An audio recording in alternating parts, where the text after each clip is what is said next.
ছোট। জি বড় ভাই। আমার না আজকাল শরম শরম লাগে। ও ভাই আমারও গরম গরম লাগে। গরম লাগে বলি নাই, তাইলে কি কইছেন? বলছি আমার না আজকাল শরম শরম লাগে। ও আচ্ছা।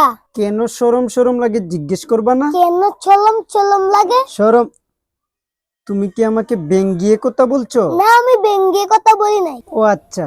আজকাল না আমি রাস্তা দিয়ে হাঁটতে পারি না, মেয়ের আমার দিকে হা করে তাকিয়ে থাকে। হা করে তাকিয়ে থাকে? হ্যাঁ, হা করে তাকিয়ে থাকে, মনে হয় আমাকে গিলে খাবে। গিলে খাবে কেন? আপনি চন্দেশ না চমচা? চন্দ, তুই কি আবারও আমাকে ব্যঙ্গিয়ে কথা বললি? ব্যঙ্গে কথা বলি নাই। মেয়েরা আপনাকে দেখলে হা করে তাকিয়ে থাকে কেন? সেটাই তো জানি না। আচ্ছা, তোর কাছে কি মেয়ে পটানোর কোনো বই আছে? মেয়ে ফাটানোর? ফাটানোর না, মেয়ে পটানোর। না মেয়ে ফাটানোর বই নাই। আমি না আর পারতেছি না। আচ্ছা বড় ভাই, আপনার দিকে না মেয়েরা হা করে তাকিয়ে থাকে? হ্যাঁ। তাহলে আপনি মেয়ে ফুটানোর বই দিয়ে কি করবেন? আরে বইটা তো আমার জন্য না, আমার বন্ধুর জন্য। আমার দিকে তো এমনিতেই মেয়েরা হা করে তাকিয়ে থাকে, ওর দিকে না কেউ তাকায় না। ডাল মে কুছ কালা হে।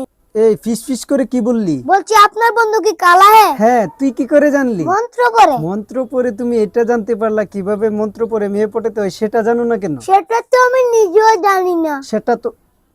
তুমি কি এখন ব্যঙ্গিয়ে কথা বলছো? না ভাই, আমি মাঝে মাঝে এভাবেই কথা কই। কথাবার্তা সুন্দর করে বলবা, আচ্ছা ভাই। আর মেয়েদের থেকে দূরে থাকবা। জি আচ্ছা। আচ্ছা, তোর একটা বান্ধবী আছে না, শিলা? নীলা? ও নীলা।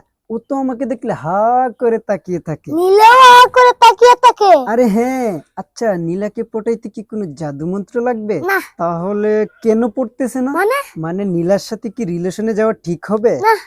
আমি আমার কথা বলিনি, আমার বন্ধুর কথা বলছি। আমার বন্ধু কি নীলার সাথে রিলেশনে যাওয়া ঠিক হবে? অবশ্যই ঠিক হবে। আমি গেলে কেন ঠিক হবে না? আপনি আমার কইছেন মেয়েদের থেকে দূরে থাকতে। হ্যাঁ বলছি। আমিও আপনারে কইতাছি মেয়েদের থেকে দূরে দূরে থাকবেন। আমি না এমনিতেই মেয়েদের থেকে দূরে দূরে থাকি। মেয়েদের থেকে দূরে দূরে থাকেন? হ্যাঁ। তুই আমাকে ব্যঙ্গিয়ে কথা বললি কেন? ব্যঙ্গে আমি কি বলছি? এই যে মুখটা বাঁকা করে বললি। কই মুখটা বাঁকা করে বলছি? মনটা কইতাছে কি কইতাছে? তোরে দুইটা চটকনা দেই।